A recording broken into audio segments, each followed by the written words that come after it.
Today we have something very exciting, and certainly it excites me. We're going to talk about the miracle of emptiness. No, the miracle word. And I'd like to call it that because the moment you begin to understand it, even minutely, you begin to feel a change happening from within you. To me, it's so magical, it's so fantastic that I cannot think of anything else. And it has become my everyday life when I go to sleep at night or meditate. So now I have also on my side my Suzy? my my lifetime partner and my dear friend Wei. Wei. Hello. They're both very aware people. I'm very proud of them, and they're going to be asking me some questions that you might ask yourself. Okay, now this is what I want to say about this word, the miracle word. The miracle word is emptiness. The moment we hear it, we're not very excited because the first reaction to the word emptiness brings the ego. Oh my God. Okay? But yet at the same time, we find that the greatest power, the greatest law, and the only answer to life's mysteries is, paradoxically, emptiness itself. Now, hold on any question that you have and try to share with what is being experienced. And just let's be together, okay? So now from what I've said, do you have any questions? I'm asking both of you. Sure. May I? Yeah. Sure, go ahead. Okay. I think emptiness is a very important concept in your teaching, your understanding of reality. Now, equally, there's another concept of love. I think the first step for us is to really look at this concept again. For example, emptiness. We always talk about emptiness. That gives us a connotation of nothing, of void, or of the very beginning, right? So what do you mean really by saying emptiness? Is that a traditional Beautiful. emptiness that Beautiful. people... And you said it. Okay, emptiness is love. Unconditional love. Nothing but love. And so therefore, when we begin to explore emptiness, we begin to feel that love is what it's all about. And everything that is beautiful, everything that is good, everything that is harmonious is made up of this unconditional love. There is nothing that it doesn't cover which is positive. The moment we are negative, you might say, but if I'm negative, if I'm pessimistic, if negative in any way, Yeah. okay, Depressed or frustrated. Frustrated, right. How Right. does it differ from emptiness? Mm-hmm. It does, because they are something called negative. Mm-hmm. In other words, they rob you from being yourself. For example, let me say the following. Right now, picture yourself feeling love. Just picture it for a moment. Picture yourself feeling love. And the moment you begin to feel that love, there is nothing that's going to happen to you at the moment, but you'll find that there is a stillness. And that stillness accompanies everything that is good, everything that is beautiful, everything that you crave more than anything. The moment you have other than love, which is nothing, which is empty, anything that you put in there becomes something. That something is always negative.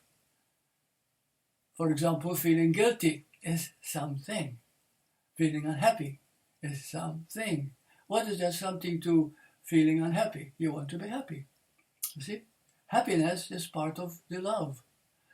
So whenever you feel guilty, I just don't feel good enough. There is something there that's eating away at me. It's always something. But when that is gone, you're empty. You see? So emptiness is that very void from which fullness expresses. It's a paradox? Yes, words are a paradox. But when we begin to understand them from that still point of being, we begin to understand things we never knew before. There is nothing, and I say this with complete emphasis, there is nothing greater than emptiness. And emptiness is the answer to all problems, spiritually and mentally and in every other sense. It's the only answer we can ever have. In fact, when you're totally empty, you're in a state of heaven. You're in a state of bliss, nirvana, as the Buddha has said. Okay, now can you challenge this, please? I think it's important to point out that the love that you mentioned is not the conventional, some of the conventional love we experience, like motherly love or love of romance, from romance, or you simply love the flavor of the ice cream or those kind of things, because those loved are more attached to human experience and feelings, right. and some of them are exclusive, some of them need to be private, some of them are right. based in other on words, comparison. They're not empty. That's right. They're not the pure love you're talking about. So that's right. Can you tell us more about this love you refer to? How is it different from the love that you I just mentioned? When we talk about love, we always talk about the love that you just mentioned. And, personal. You're feeling love. It's personal love. So you're in love, or you're infatuated. Feel this. No, that's not what we're talking about. The love I'm talking about is a united feeling in you that feels so good that words cannot define it. They cannot define it. Cannot draw a boundary. Yeah. Right, because it is complete within itself. When you hit the point of nothingness, when you hit the point of emptiness, there is nowhere else to go. It is complete. And the more you discover that emptiness, the more you discover the ultimate. I remember when Ayrton in the book Course in Miracles said, all we need to do is say, God is, and then we are silent. Because it says it all. So the word is what we're talking about. Reaching a point of such stillness, such incredible emptiness, that you're not even there, but you're everything at the same time. It's just an expanded feeling of being. And that being, there is nothing that it doesn't know. I remember when I was 17 and I experienced suicide, and and before my body actually hit the rocks at the bottom, which when I was looking from a fence, and fell, I was out of the body, and I saw my body being tossed aside by the river, by the water, because it was a rough time at the time, the weather itself. But I was so happy. And when I saw my body being there, I said, I have nothing to do with it. I was totally detached. And then I saw two men running, grabbing my body and took it someplace in their truck. And I felt that they're taking it over to the hospital. But I never knew the feeling after that, how grand that can be. It's something that I wish I could find the words. I talked to Suzy so many times, and I said, Suzy, if she could help me, how do I explain this to someone? How can I say how that feels? Because there are no words. See, there's another thing that happens when you are in total inner silence, which is nothingness, which is emptiness, is that there is no time and space. You're not thinking in terms of something that's going to happen or something that happened. You're beyond that. You are in a state of now that seems to be endless. And then there is no space even. So you're not here or there. and not try to figure it out because it can be done. But yet, you can feel it when you realize that emptiness is the highest knowing of a human being. There is no greater knowledge. And all the greatest wise men, they tell you that the less you know, the more you know. Because it is not something that you can study from a book or the Bible or words. It is simply a feeling that, oh my God, like it's all-encompassing, that silence. So it's not a result of accumulation of knowledge. Rather, No. it's a direct experiential. It's a direct experience of what is already you. Yeah. That makes you. Because that makes it hard to explain, right? Very hard to explain put it in because words. there's no time or space. Right. And in this, because time and space are like measurements, or like measures of this world. Right. And in that world, you don't have that reference, right? Everything happens all at once. And Mm-hmm. yeah, and knowledge doesn't really, you don't accumulate them. You just pull it out when you need it. And you have access to all pieces of information, right? Right. Because there is nothing that you've ever studied in psychology or philosophy or in terms of whatever. Or scientific endeavors. Yeah, that's something that silence, that inner being cannot answer. That moment of nothing. As long as you use your mind, then you cannot reach it. You've got to go beyond mind. Mm-hmm. In truth, we are all one mind. And although we seem to be three people, yet we are one being. And when you begin to understand that it's not you who's experiencing this moment, this total silence, that moment, that silence is. Just is. And that isness says it all. And once you begin to feel it, which means that you're not trying to figure it out, which means you're not trying to make it conceptual, you're not trying to make sense out of it, you just feel it. Yeah. And that silence, that knowing, that total emptiness is the highest of all. God is all. My God.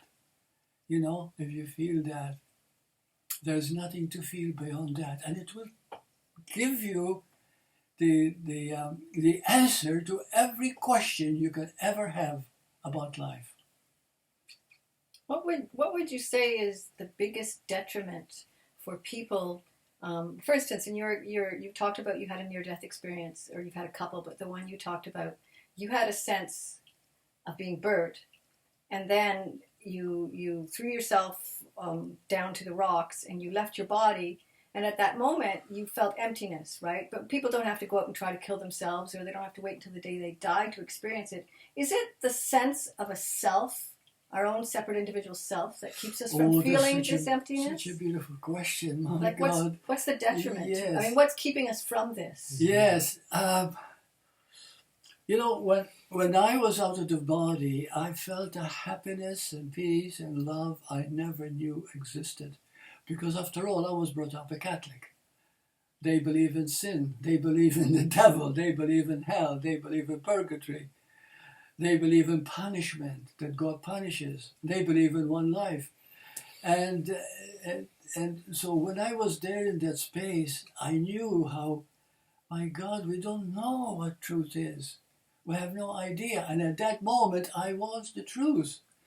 But this is something that eventually, if you have a great passion for that eternal truth, which you are, you don't need a book or anything to tell you, Mm-hmm. which you are. Everybody is. Everybody is. The moment you touch upon it, there is a love that spreads. The moment you look at anyone, they're part of you. They're also a part of you in a different form. But at the same time, you who is now feeling this emptiness is also. You see? So therefore, I saw these two men who grabbed my body, and they later found out that they took it to the hospital. So, but I knew everything about them. I knew their history, I knew their belief system, I knew how they were born, I knew how their parents were, I knew everything about them. Why? Because although there were no people there, it was a great storm at the time, and everybody was out, because in Malta when it rains, it rains, and it can also blind you. It's so ferocious. And so these two men appeared because somehow or other they saw the body, okay, and they took me to the hospital. And but I was totally detached from the body. As a matter of fact, I didn't want to enter the body again, which I could have, because I was still more or less symbolically attached to it somehow. Although I felt that I was dead, and I was so happy to be dead, because it's everything I wanted, the peace, the love, and there is no beginning to me, there's no end to me, and I am everything. But saying all this, I am everything, makes it seem as if I'm talking about Burt. But there is no Burt. But it's still Burt saying it. Now, that's the important point. Yeah. That's how you understand that. You see, there was no Burt. I am, and I don't want to move away from here. You see, that's my home. I felt I am at home. And then I thought about the hospital, and boom, I found myself in the hospital, and I felt like and I entered the body. When I entered the body, I was in great pain.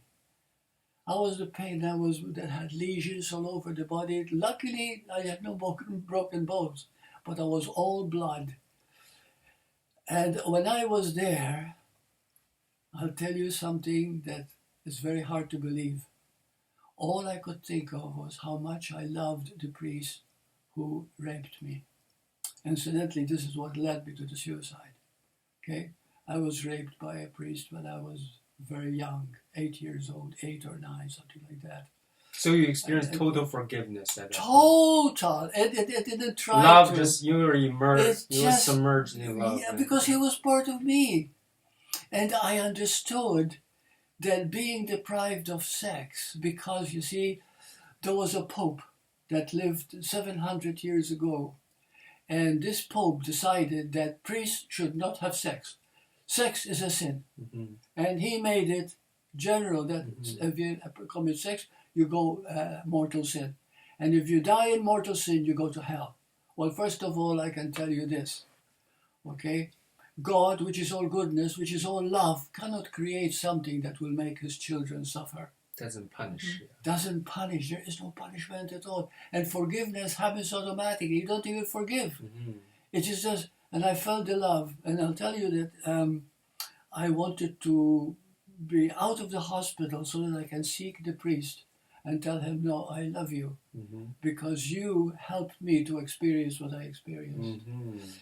But unfortunately, I couldn't find him. I went to the church, nobody would tell me where he was or what happened to him. And I guess the silence, I understood it. Yeah. Because they thought I'm going to create some havoc. But I never found him. And that's the only, that I wasn't happy about. Yeah. Because I wanted so much to say, look, I really love you. You're a part of me. You did what you did, not because you're bad. Nobody is bad, really. Nobody in their hearts is bad, because when you do something, quote, bad, you don't feel good about yourself.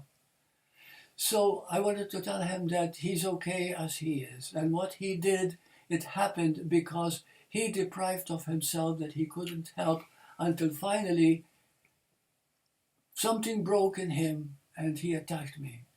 And I screamed and yelled and ran away, and I was bleeding. So I think also what you see is the essence of his act was to seek and express love rather than to hurt people. Yes, he didn't want to hurt me. As a Yeah. matter of fact, he liked me. You see, but at that point, I didn't see it as liking me. I saw it as having punished me, As abusing you, yeah. as abusing yeah, me. yeah. But nobody in their hearts are really bad, you know. Mhm. And I began to believe in humanity. I began to believe that love is our true nature, is our savior, it's our complete being. It's home. It's home. Yes. And yeah, I think the importance of, I think what Suzy just asked about, how we learn this time and space, I think since a very early age, I think from birth, we didn't have a concept of time and space and self and others. We only experience is. Yes. And then we learned it from the first concept being taught to us. And another thing too, we have what is called the mind, okay? Mm-hmm. Now the mind is not here, this is brain. And the brain is a filter. It doesn't give us consciousness. Consciousness is. And consciousness created our bodies and created the world that we experience. So the world that we experience is not as real as we think it is. And that is something that has to be accepted. Many people rebel at the idea. But when you see emptiness, you see that the world is so solid that you see around you is not as real as you think it is. And this is not a shock. Listening to this might make you feel as if, oh my gosh, this is too much for me, I can't handle it. But you will, because inside you, you are this beauty. You are this love. So what seemed to be a very scary and fearful concept actually turns out to be a wonderful reality. Yes. It's a wonderful reality. Yes. I think people would always ask this ultimate question, which is, which reality is the true reality, right? We experience this reality. Everybody seems to agree with the existence of time and space in this realm of reality. Very good. Yeah, but you are telling another experiential, path that leads you to an ultimate reality that you claim. So how do we, yes. how do we separate? Well, how do we look at them? The first thing is that this is also known in many, many areas of our knowledge too, even in our scholastic education system, that time and space do not exist in reality. And any great man, any scientist will tell you that this is so. Time and space do not exist. And when you are outside the body, and nowadays there's been 10 million people who reported out-of-body experience. And the IANS and the International Association of Near-Death Studies have records of these 10 million people who all happened to experience out-of-body. And when they were out-of-body, they all said the same things. I was home. I felt in, what is the word? Beyond... Nirvana, emptiness, okay, heaven. Nirvana, emptiness, heaven. It's a base reality, right? Yes, yeah. It is the very reality of who we are. The reason we in this world do not live the real life is because the world itself depends upon time and space. Yeah. So how do we access the timelessness, the realm of no time and space? For example, no time. Can you show us how do you access a timeless experience? Yeah. I've always, when I had this experience, and I had another one many years later, and they both seemed to be the same, is that when I was out of the body, I experienced time in a total different concept. Like, for example, I was only out in space maybe 1 minute. But in that 1 minute is almost like a lifetime. Mm-hmm. If you were able to measure it. If I were to measure it, yeah. Yeah. So time and space are totally limited measurements. In time, in truth, nothing began and nothing ends. And the reality of that is emptiness. Because the moment you make it into something, that something becomes bound in time and space. Okay? Why? Because take something, anything at all, This glass. this glass. It's bound by time and space. First of all, it can only be in this particular space, which is your hand. And it's temporary. Okay? And it's temporary. This glass will come to an end at some point. Exactly, Mhm. exactly. It's bound by time and space. So all objects are bound to time and space. Yeah. When you begin to feel that emptiness of lack of time and space, there's something that happens, which has no words, unfortunately, and I cannot explain it. But you feel so good, you wonder how nobody taught you this. And it's everywhere. You begin to see that you are being. The miracle of human being. It's not the human, but the being. And the being is. The being never started. The being was never born. You were never born. So without time, there's no beginning or end. That's right. Without space, there's no location, there's no direction.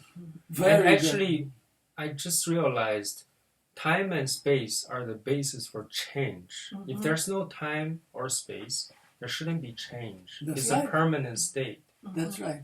And the interesting thing is not only, if you look at this glass and beginning and endings implies death, right? Mm-hmm. Time and space implies death. Mm-hmm. But emptiness is eternal life. Mm-hmm. That's right. And death, to a point, to an extent, is only a boundary or a symbol that we draw there, Exactly. right? It doesn't really. It's Yeah. death of a body, but we're It's- not our body. Exactly. Yes. Right. So this if we value a thing, something, we're going to suffer because this something will cease to be. Mm-hmm. Yes. But when we recognize there's only emptiness or there's only nothing, Yeah. nothing is eternal. So that's Beautiful. yeah. Beautiful. Yeah. Beautifully put. And that's exactly how we deduce, although I'm not asking you to deduce it, I'm asking you to be so still and begin to feel that you are complete when you see that you're not bound by anything physical. In that silence lies the completion of being. And that being is so subtle. And it's not what you believe. It has nothing to do with belief. As a matter of fact, if you throw away all to beliefs, drop all the beliefs. all the beliefs, what is left is emptiness. Mm-hmm. And that is the truth, the ultimate truth. It is absolutely love beyond change, and unconditional love. Yeah. I think it's hard to drop your last beliefs, right? The last set of beliefs. It is Very, because very we hold difficult. on to them because we want to be something. Right. We want to feel good. We want to Yeah. feel that I am. That there is something. We to want to me. stay away from emptiness. That's kind of That's right. intuition. That's From right. the And very that's- beginning. And that's suffering, right? Holding Yeah. on to And a belief. that's is suffering because you're hanging on to an ego Yeah. idea that Yeah. simply doesn't exist. You don't want your individual self to disperse, but actually that is That's our final belief. that's the mechanism for survival. But That's it's right. not a truth-seeking. It's not the best way to seek truth. And I think that state of emptiness, to your definition, then is there's no beginning or end. It's permanent. Yes. There's no change. Mhm. Yeah, it's constant, That's right. and it's home, right? It's home. Yeah. It's home. It's our true home. And it's not because you achieve such a certain thing, not because you are better. There's no such thing as better. You see, we are always Better comparing. and or judging. worse. Yeah, there's no better. When a person is realized, there is no person anymore. And that's beauty. That's beauty of its utmost, because what is left is unconditional love. And you don't try to love. It is the greatest honor to love. Yeah. Really. And when you love, you feel good. You feel rich. You see, and so that we can leave you with this, that the greatest miracle, the miracle word is emptiness. I wrote a book called The Four Unknown Facts of Reality. And one morning I got up at 3 o'clock in the morning and I felt this energy talking through me.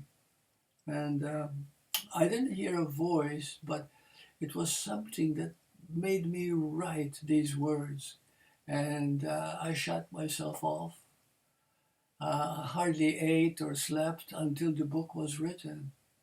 And the four unknown facts became so clear to me that when I published the book, two people wrote me. One particular man was a good teacher of the Course of Miracles, and he said, Burt, after reading the book, you made it all so clear. So number one is that you're emptiness. That's number one. And the inner being told me, he says, don't call it love, because then you go to your concept of love. Mm-hmm. And any concept can never be a reality. Take hostage by the Don't concept. call it God, because then you make it into a religion. Because what we call God, we have no idea what God is. We make it into something. But there is nothing that is a something. There is only nothing. But nothing is not a void. It is an emptiness. It's not nothing. It is not. Yeah. Yeah. It's the eternal existence of emptiness. That's right. That's It's right. like the 3 E's. It just It is. just is. Just is. Beautiful. And so this is the greatest thing, is that you, when you're able to give yourself totally to that is, yes, you lose your ego, but big deal. You know, it's not important. As a matter of fact, you feel more alive than you've ever felt in your life. And even age doesn't matter anymore. Because there is no age. It simply seems to be there is. Nothing happens, and everything happens as it should. You know, like, for example, right now we're talking here and it seems like a new experience. This already has happened. This already has taken place at some point. You see? Yeah. Yeah, and this is the beauty. So anyway, so we leave you with this. I hope that you will take time to see that the ultimate you is the most beautiful, wonderful thing. Bless you.